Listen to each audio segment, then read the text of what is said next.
Go according to my plans.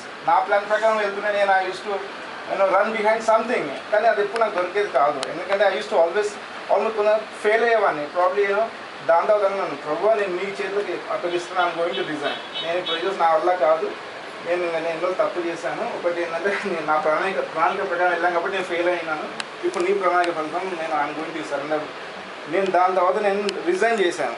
Job లేదు, చేతుల్లో job లేదు, ఏం లేదు.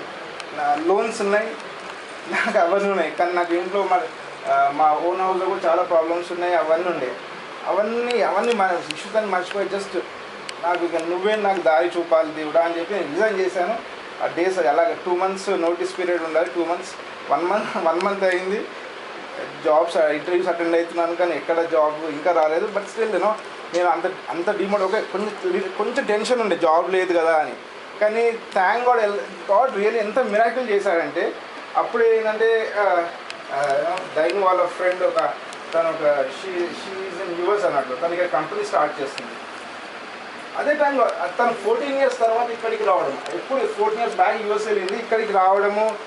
అప్పుడు తను పరిచయం అవుతుంది. నేను అప్పుడు రిజైన్ చేసిన అని చెప్పడం. రిజైన్ చేయగానే ఓకే జాన్ని నా దగ్గర వర్క్ చేయమని ఐ నీడ్ మేనేజర్.